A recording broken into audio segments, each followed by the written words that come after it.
Hello dear friends, तो कैसे हैं आप सभी। उम्मीद करते हैं कि आप सभी अच्छे होंगे। तो आज की इस वीडियो में हम देखेंगे क्लास 11 फिजिक्स सिलेबस 2025। मैं आपको इस वीडियो में कंप्लीट समझाऊंगा कि अब की बार आपके फिजिक्स का क्या सिलेबस रहने वाला है, कौन सा चैप्टर कितने मार्क्स का होगा, कौन कौन से इम्पोर्टेंट टॉपिक्स है, और अब की बार आपके सिलेबस भी रिड्यूस कर दिया गया है। बहुत सारा सिलेबस आपका कम हुआ है, तो आपको इस वीडियो को एंड तक देखना है। तो चलिए वीडियो शुरू करते हैं। तो सबसे पहले आपके 3.25 घंटे का पेपर होगा, 70 अंक का पेपर होगा और 30 नंबर के आपका प्रैक्टिकल होगा जो कि 4 घंटे का होगा, और कुल मिला के आपके 100 नंबर का पेपर रहेगा। अब हम बात करते हैं कि आपको कौन कौन से चैप्टर्स पढ़ने हैं और कौन सा चैप्टर आपके कितने मार्क्स का है। यही से आपको अंदाज़ा लग जाएगा कि आपका कौन सा चैप्टर है वो इम्पोर्टेंट है और कौन सा चैप्टर इम्पोर्टेंट कम है।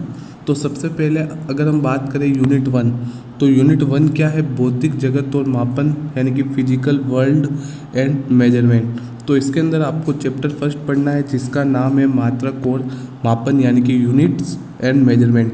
ये जो चैप्टर है वो आपके 4 मार्क्स का रहेगा और ये यूनिट आपकी 4 मार्क्स की रहेगी, क्योंकि इस यूनिट के अंदर सिर्फ एक ही चैप्टर आपको पढ़ना है। इसके बाद सेकंड चैप्टर है आपके motion in a straight line, यानी कि सरल रेखा में गति। ये जो चैप्टर है वो आपके 5 मार्क्स का रहने वाला है। इसके बाद चैप्टर थर्ड है मोशन इन ए प्लेन, यानी कि समतल में गति। ये भी आपके 5 मार्क्स का रहेगा। तो इस तरह से आपकी यूनिट सेकंड जो कि काइनेमेटिक्स है वो कितने मार्क्स की रहेगी, 10 मार्क्स की रहने वाली है। इसके बाद यूनिट थर्ड है आपके लॉज ऑफ मोशन, यानी कि गति के नियम। इसके अंदर आपको एक चैप्टर पढ़ना है, चैप्टर 4 लॉज ऑफ मोशन, गति के नियम, जो कि 5 मार्क्स का रहेगा। और ये यूनिट कितने मार्क्स की है, आपके 5 मार्क्स की है। इसके बाद यूनिट 4 है कार्य ऊर्जा व शक्ति, यानी कि वर्क एनर्जी एंड पावर। तो इसके अंदर आपको चैप्टर 5 पढ़ना है, कार्य ऊर्जा एवं शक्ति। ये जो चैप्टर है वो आपके 6 मार्क्स का रहेगा और ये यूनिट भी आपके 6 मार्क्स की रहने वाली है।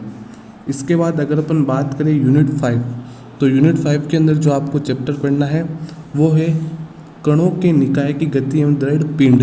ये आपकी यूनिट का नाम है और चैप्टर का नाम क्या रहेगा, कणों के निकाय तथा घूर्णी गति। ये जो चैप्टर है वो आपके 7 मार्क्स का रहने वाला है। इसके बाद यूनिट 6 है गुरुत्वाकर्षण। इसके अंदर आपको चैप्टर 7 पढ़ना है ग्रेविटेशन, गुरुत्वाकर्षण, जो कि 6 मार्क्स का रहेगा और ये यूनिट भी आपके 6 मार्क्स की रहने वाली है। इसके बाद आपकी यूनिट 7 है स्थूल पदार्थों के गुण, यानी कि प्रॉपर्टीज ऑफ बल्क मैटर। तो इसके अंदर आपको chapter 8 mechanical properties of solids, ठोसों के यांत्रिक गुण पढ़ना है, जो कि 4 मार्क्स का रहेगा। नवा चैप्टर है विरलों के यांत्रिक गुण, जो भी 4 मार्क्स का रहेगा। इसके बाद चैप्टर नंबर 10 है थर्मल प्रॉपर्टीज ऑफ मैटर, यानी कि द्रव्य के तापीय गुण। ये आपके 5 मार्क्स का रहेगा। तो कुल मिला के आपके जो ये यूनिट है वो अब की बार कितने मार्क्स की रहने वाली है, 13 मार्क्स की ये यूनिट अब की बार आपके रहने वाली है। इसके बाद अगर अपन आगे बात करें यूनिट 8, वो है थर्मोडायनेमिक्स, उष्मागतिकी।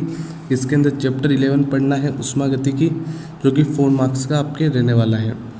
इसके बाद अगली यूनिट है आदर्श गैसों का व्यवहार एवं गैसों का अणुगति सिद्धांत। इसके अंदर आपको चैप्टर 12 पढ़ना है, वो है काइनेटिक थ्योरी, यानी कि अणुगति सिद्धांत, जो कि 4 मार्क्स का रहने वाला है। इसके बाद अगर अपन आगे बात करें, आपका चैप्टर नंबर 13 है ओसिलेशन, यानी कि दोलन। ये चैप्टर भी आपके काफ़ी हाई वेटेज रखेगा। इसका जो वेटेज है वो है 6 मार्क्स का। और फिर है आपके चैप्टर 14 वेव्स, यानी कि तरंग। ये जो है वो आपके 5 मार्क्स का है और कुल मिला के ये यूनिट आपकी 11 मार्क्स की रहेगी, ओसिलेशन एंड वेव्स। और कुल मिला के आपके ये 70 नंबर का रहेगा। तो इस तरह से आपने ये तो देख लिया कि जो कौन सा चैप्टर है वो आपके कितने मार्क्स का है। अगर अपन बात करें कि कौन से चैप्टर के अंदर आपको कौन कौन से टॉपिक्स जो है वो पढ़ने हैं, तो हम उनको भी देख लेते हैं। तो सबसे पहले है आपका अध्याय 1 मात्रक और मापन। तो बहुत ही छोटा चैप्टर है, बहुत ही कम चीज़ें ही पढ़नी है। मात्रकों की अंतर्राष्ट्रीय प्रणाली, सार्थक अंक, भौतिक राशियों की विमाएँ, विमीय सूत्र एवं विमीय समीकरण, विमीय विश्लेषण एवं इसके अनुप्रयोग, बस ये आपको पढ़ना है। फिर चैप्टर 2 है सरल रेखा में गति, यानी कि motion in a straight line. इसके अंदर आपको ताक्षणिक वेग एवं चाल, त्वरण, एक समान त्वरण से गतिमान वस्तु का शुद्ध गति की संबंधी समीकरण और आपेक्षिक वेग पढ़ना है। इसके बाद अगर अपन बात करें अध्याय 3 जो कि है आपके समतल में गति यानी कि मोशन इन ए प्लेन, इसके अंदर आपको अदिश एवं सदिश, सदिशों का वास्तविक संख्या से गुणा, सदिशों का संकलन एवं व्यवकलन ग्राफ विधि से, सदिशों का वियोजन, सदिशों का योग विश्लेषणात्मक विधि, किसी समतल में गति, किसी समतल में एक समान त्वरण से गति, प्रक्षेप्य गति और एक समान वृत्तीय गति आपको पढ़नी है। इसके बाद अध्याय 4 है आपकी गति के नियम। तो इसके अंदर आपको क्या क्या पढ़ना है, अरस्तु की भ्रामकता, जड़त्व का नियम, न्यूटन की गति का प्रथम नियम, द्वितीय नियम और तृतीय नियम, तीनों नियम पढ़ने हैं। संवेग संरक्षण, किसी कण की साम्यावस्था, यांत्रिकी में सामान्य बल, वर्टिकल सर्कुलर मोशन यानी कि वृत्तीय गति आपको पढ़नी है। यांत्रिकी में समस्याओं को हल करना यानी कि आपको कुछ प्रॉब्लम्स भी पूछी जाएगी। फिर जो चैप्टर 5 है वो है आपके वर्क एनर्जी एंड पावर यानी कि कार्य, ऊर्जा एवं शक्ति। तो इस चैप्टर के अंदर आपको क्या क्या पढ़ना होगा, आपको कार्य और गतिज ऊर्जा की धारणा, कार्य ऊर्जा प्रमेय, कार्य क्या होता है, गतिज ऊर्जा परिवर्ती बल द्वारा किया गया कार्य, परिवर्ती बल के लिए कार्य ऊर्जा प्रमेय, स्थितिज ऊर्जा की अभिधारणा, यांत्रिक ऊर्जा का संरक्षण, किसी स्प्रिंग की स्थितिज ऊर्जा, शक्ति और संकट, ये आपको पढ़ना है। संकट यानी कि कोलिजन आपको पढ़ना होगा। फिर अध्याय 6 है कणों के निकाय तथा घूर्णी गति। इस चैप्टर के अंदर आपको क्या क्या पढ़ना होगा, द्रव्यमान केंद्र, द्रव्यमान केंद्र की गति, कणों के निकाय का रेखीय संवेग, सदिशों का सदिश गुणनफल, कोणीय वेग और इसका रेखीय वेग से संबंध, बल आघूर्ण एवं कोणीय संवेग, दृढ़ पिंडों का संतुलन, जड़त्व आघूर्ण, अचल अक्ष के परितः शुद्ध घूर्णी गति की, अचल अक्ष के परितः घूर्णी गति की, अचल अक्ष के परितः घूर्णी गति का कोणीय संवेग, ये आपको पढ़ना रहेगा। ये जो चैप्टर है काफ़ी इंपॉर्टेंट है, रोटेशन मोशन के नाम से भी इसे जाना जाता है। फिर अध्याय 7 है गुरुत्वाकर्षण। तो इसके अंदर आपको केपलर के नियम पढ़ने हैं, गुरुत्वाकर्षण का सार्वत्रिक नियम पढ़ना है, गुरुत्वीय नियतांक पढ़ना है, पृथ्वी का गुरुत्वीय त्वरण, पृथ्वी के पृष्ठ के नीचे तथा ऊपर गुरुत्वीय त्वरण, गुरुत्वीय स्थितिज ऊर्जा, पलायन वेग, भू उपग्रह और कक्षा में गतिशील उपग्रह की ऊर्जा आपको पढ़ना है। फिर अध्याय 8 है ठोसों के यांत्रिक गुण।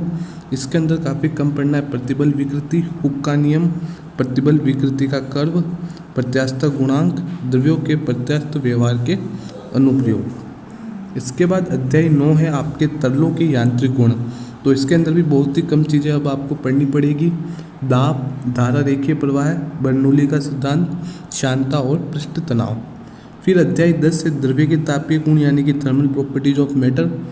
इसके अंदर आपको ताप तथा उष्मा, ताप का मापन, आदर्श गैस समीकरण तथा परम ताप, तापीय प्रसार, विशिष्ट उष्माधारिता, उष्मा मिति, अवस्था परिवर्तन, गुप्त उष्माधारिता, उष्मा स्थानांतरण की विधियाँ, चालन, संवहन और विकिरण, उष्मीय चालकता और न्यूटन का जो शीतलन का नियम है वो आपको पढ़ना होगा। इसके बाद अध्याय 11 है आपके उष्मा गतिकी, थर्मोडायनेमिक्स। ये भी काफ़ी इंपॉर्टेंट चैप्टर रहेगा आपके लिए। इसमें आपको तापीय साम्य, उष्मा गतिकी का शून्य कोटि का नियम, उष्मा, आंतरिक ऊर्जा तथा कार्य, उष्मा गतिकी का प्रथम नियम, विशिष्ट उष्माधारिता, उष्मा गतिकी अवस्था चर तथा अवस्था का समीकरण, उष्मा गतिकीय प्रक्रम, उष्मा गतिकी का द्वितीय नियम, उत्क्रमणीय एवं अनुत्क्रमणीय प्रक्रम और कार्नोट इंजन भी आपके रहने वाला है। फिर अध्याय 12 है अणुगति सिद्धांत यानी कि काइनेटिक थ्योरी। इसके अंदर आपको द्रव्य की आणविक प्रकृति, गैसों का व्यवहार, आदर्श गैसों का अणुगति सिद्धांत, ऊर्जा के समविभाजन का नियम, विशिष्ट उष्माधारिता, माध्यम मुक्त पथ, ये सारी चीज़ें पढ़नी होगी। फिर अध्याय 13 है ओसिलेशन यानी कि दोलन। तो इसके अंदर आपको दोलन और आवर्ती गति, सरल आवर्त गति, सरल आवर्त गति तथा एक समान वर्तुल गति, सरल आवर्त गति में वेग और त्वरण, सरल आवर्त गति के लिए बल का नियम, सरल आवर्त गति में ऊर्जा और सरल लोलक आपको पढ़ना होगा। फिर अध्याय 14 है तरंग। तो इसके अंदर आपको तरंग गति, अनुप्रस्थ और अनुदैर्ध्य तरंग, प्रगामी तरंग में विस्थापन का संबंध, प्रगामी तरंग की चाल, तरंगों के अध्यारोपण का सिद्धांत, तरंगों का परावर्तन और विस्पंद, ये आपको पढ़ना होगा। तो इस तरह से आपके कंप्लीट फिजिक्स का सिलेबस है। काफ़ी सिलेबस को रिड्यूस कर दिया है, काफ़ी चीज़ें जो है वो अब की बार आपकी हटा दी गई है। अब की बार जो आपके सिलेबस है वो सिर्फ 70% सिलेबस ही है, 30% जो सिलेबस है वो रिड्यूस हो चुका है। और अब आपको इस चैनल पर इन सारे टॉपिक्स और सारे चैप्टर्स के वीडियोस मिलेंगे। साथ ही आपको मैं इस चैनल पर इम्पोर्टेंट क्वेश्चन जो होते हैं, important question with solution, model paper और इम्पोर्टेंट टॉपिक्स और सारे नोट्स अवेलेबल कराने वाला हूं। तो आप इस वीडियो को ज़रूर लाइक करें और चैनल पर पहली बार हो तो चैनल को ज़रूर सब्सक्राइब करें। तो चलिए मिलते हैं आपसे अगली वीडियो में, तब तक के लिए बाय बाय।